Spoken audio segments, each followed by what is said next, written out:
ശ്രദ്ധിച്ചോ?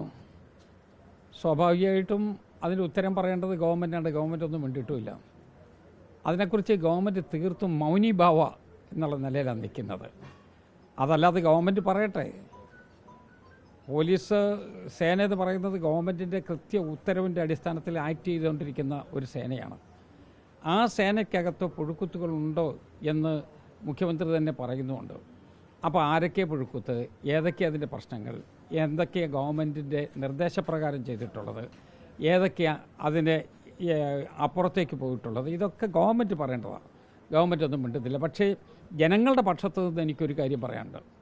ജനങ്ങളെ ദ്രോഹിക്കുന്ന ഒരു നടപടിയായിട്ട് മുന്നോട്ട് പോയാൽ അത് കേരളത്തിൽ ഒരിക്കലും ശരിയാകില്ല. കേരളത്തിലെ പോലീസ് ഏറ്റവും നല്ല പോലീസിംഗ് സിസ്റ്റം എന്ന് പറയുന്നത് ജനസൗഹൃദമായ ഒരു പോലീസിംഗ് സിസ്റ്റമാണ്. ആ ജനവിരുദ്ധമായ നിലയിലോട്ട് പോകാനായിട്ട് ഇവർ ശ്രമിക്കുമ്പോഴാണ് ജനങ്ങളുടെ ഏറ്റവും വലിയ എതിർപ്പ്, റെസിസ്റ്റൻസ് ഉണ്ടാകുന്നത്. ഇപ്പോഴുണ്ടായിക്കൊണ്ടിരിക്കുന്ന അതാണ്. അതിൻ്റെ കാരണം എന്താണ് എന്നുള്ളത് ലോകത്ത് എല്ലാവർക്കും അറിയാം. പക്ഷേ നിയന്ത്രിക്കുന്നവർക്ക് മാത്രം മനസ്സിലായിട്ടുള്ളതായിട്ട് നമുക്ക് ബോധ്യപ്പെടുന്നതേയില്ല.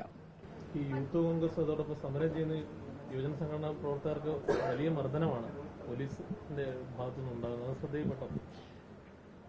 വലിയ മർദ്ദനമൊന്നുമല്ല, അതിക്രൂരമായ മർദ്ദനമല്ലേ. ലാത്തി ചാർജിനകത്ത് പോലും പാലിക്കേണ്ട ചില നിബന്ധനകൾ പോലീസ് ആക്ടിനകത്ത് പറഞ്ഞിട്ടുണ്ട്. ലാത്തി ചാർജ് എന്ന് പറഞ്ഞാൽ തലക്കടിക്കുകയല്ല, തലക്കടിക്കരുതെന്ന് തന്നെയാണ്. അതിക്രൂരമായ മർദ്ദനമാണ് നടത്തിക്കൊണ്ടിരിക്കുന്നത്. ഇനി ഇവൻ ജീവിക്കരുത് എന്നൊരു മട്ടിൽ പ്രതികാരം തീർക്കുന്ന രൂപത്തിലാണ് പോലീസ് നടപടി നടത്തുന്നത്. അത് ശരിയാണോ? അതെന്ത് നിയമത്തിൻ്റെ അടിസ്ഥാനത്തിലാണ്? അതൊരു നിയമവുമില്ല. എല്ലാ നിയമവും കയ്യിലെടുത്തുകൊണ്ടാണ്.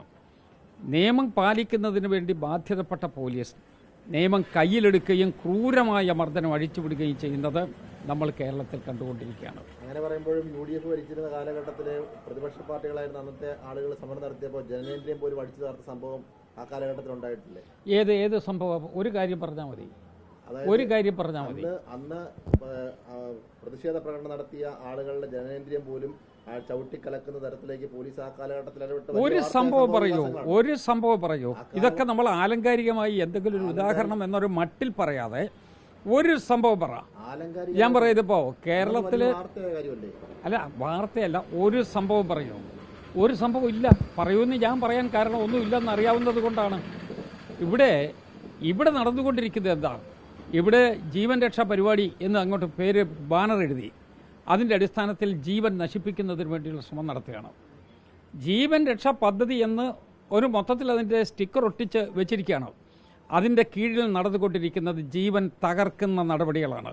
മനുഷ്യത്വമുള്ള ആർക്കെങ്കിലും അത് ഉൾക്കൊള്ളാൻ പറ്റുമോ? നാളെ ഇവരും പ്രതിപക്ഷത്തോട്ട് പോവില്ലേ? ഈ പണി ചെയ്യിക്കുന്ന ആളുകളും പ്രതിപക്ഷത്ത് വരികയില്ലേ? അവരിതൊക്കെ ഉണ്ടായാൽ എന്താ ആലോചിക്കാൻ പോകുന്നത്? പോലീസ് സ്റ്റേഷനകത്ത് സമരത്തിന് വരുന്ന ആളുകൾക്ക് ഞങ്ങൾ കസേര ഇട്ട് കൊടുത്തിട്ടുണ്ട്. അവിടെ ഞാനിട്ട് കൊടുത്തിട്ടുണ്ട്. പോലീസ് സ്റ്റേഷനകത്ത് പോകില്ല എന്ന് പറഞ്ഞ് അവിടെ ശഠിച്ചുകൊണ്ടിരുന്ന ആളിന് MP ജയരാജന് അവിടെ TP ചന്ദ്രശേഖരൻ കേസുമായി ബന്ധപ്പെട്ട് ഞാൻ പറഞ്ഞു അവർക്ക് കസേര ഇട്ട് കൊടുത്ത് അവിടെ ഇരുന്നോട്ടെ, തീരുന്ന വരെ അവരിരുന്ന് പോട്ടെ എന്ന് പറഞ്ഞു. അതൊക്കെ സഹിഷ്ണുത വേണം. അത് അല്ലാതെ ഈ രൂപത്തിൽ ചെയ്യുന്ന ഒരു നടപടി ഉണ്ടാകരുത്.